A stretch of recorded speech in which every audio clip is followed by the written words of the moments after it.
आइए आज भगवान विश्वकर्मा की जयंती के बारे में जानते हैं। भगवान विश्वकर्मा ब्रह्मा जी के ही पुत्र थे। ब्रह्मा जी ने जब सृष्टि की रचना किया तो इस सृष्टि में धरती पर जीवन उत्पन्न किया। इन जीवों में सबसे महत्वपूर्ण मनुष्य ही था। सभी जीवों को एक विचित्र चीज दिया, वह थी भूख। ब्रह्मा जी ने प्रारंभ में जब मानव को बनाया तो वह बिल्कुल बुद्धिमान नहीं था। वह कुछ भी नहीं कर पाता था। वह अपना पेट भरना और तन ढकना भी नहीं जानता था।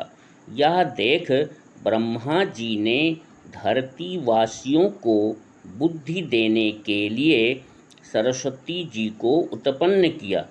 दूसरा, धरती पर विकास और निर्माण कार्य का ज्ञान देने के लिए शिल्प के देवता भगवान विश्वकर्मा को बनाया।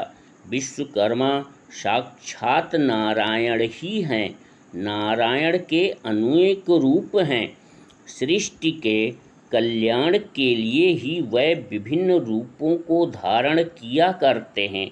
बहुत से लोग अज्ञानता में भगवान विश्वकर्मा को जाति विशेष या एक कर्म विशेष से जोड़ने की भूल कर जाते हैं।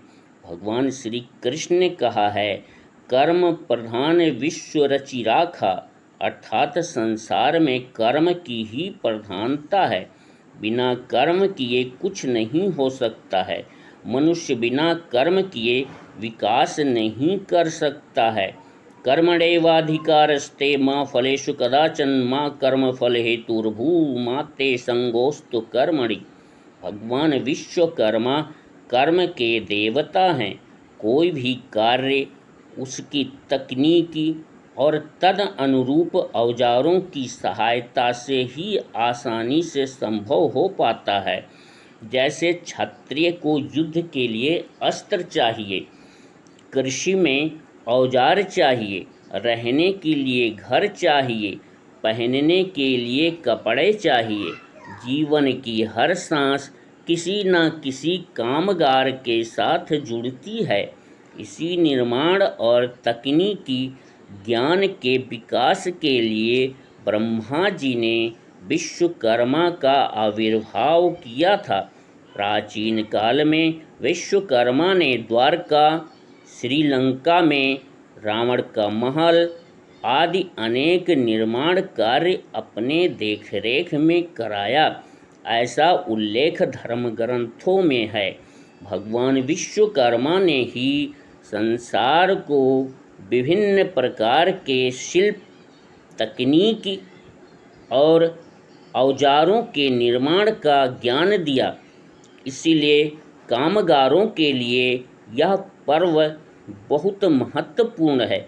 इस पर्व को भी श्री गणेश उत्सव की तरह बहुत से लोग भगवान विश्वकर्मा की मिट्टी की प्रतिमा बनाकर मंत्रोच्चार और पूजा पाठ करके मनाते हैं।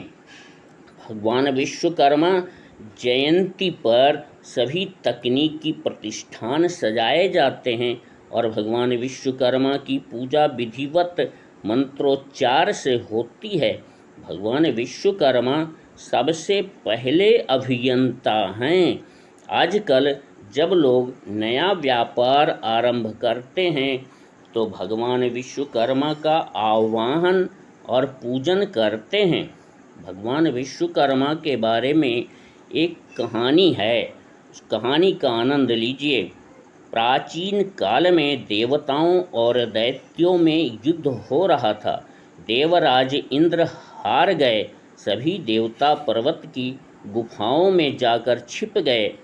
देवता मर तो सकते नहीं थे, वे अमर हैं, उन्होंने अमृत पी रखा है, लेकिन दैत्य उन्हें बंदी और गुलाम न बना पाए, इसलिए वे हारने पर अज्ञात स्थान पर छिप जाते थे। अब देवराज इंद्र भगवान विष्णु के पास जाकर प्रार्थना किया, तो भगवान विष्णु ने उन्हें एक उपाय बताया कि वह धरती पर जाएं। धरती पर महर्षि दधीचि कई वर्षों से ब्रह्मचर्य व्रत धारण करके मौन रहकर तपस्या कर रहे हैं। देवराज इंद्र जाकर उनसे उनकी अस्थियां मांग लाएं। उनकी हड्डियों से बने हुए वज्र के तेज के सामने दैत्य हार जाएंगे। देवराज इंद्र महर्षि दधीच के पास ब्राह्मण के वेश में गए। महर्षि दधीच से उनकी अस्थियां मांगा। महर्षि ने प्रसन्न होकर धर्म रक्षार्थ अपनी मृत्यु को स्वीकार कर लिया और इंद्र से कहा, मेरे शरीर पर नमक छिड़क छिड़क कर मेरे चमड़े और मांस को मेरी गायों को चटवा दो, फिर मेरे प्राण निकल जाएंगे, तब मेरी हड्डियां ले लीजिए।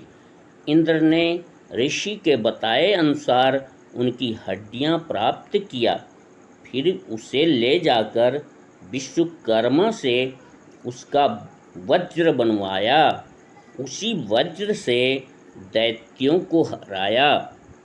महर्षि की हड्डियों से 2 धनुष भी बने थे।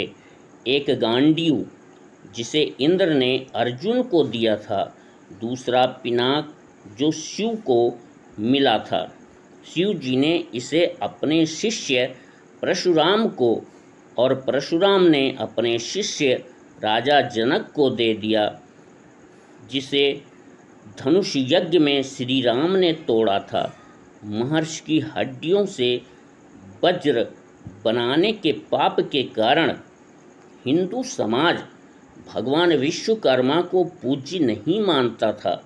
भगवान विश्वकर्मा और ब्रह्मा के मंदिर भारत में बहुत कम हैं, लेकिन विगत कई दशकों से कामगारों, शिल्पियों, अभियांत्रिकी और व्यापार की बढ़ोतरी के कारण भगवान विश्वकर्मा की पूजा का भी प्रचलन बढ़ गया है।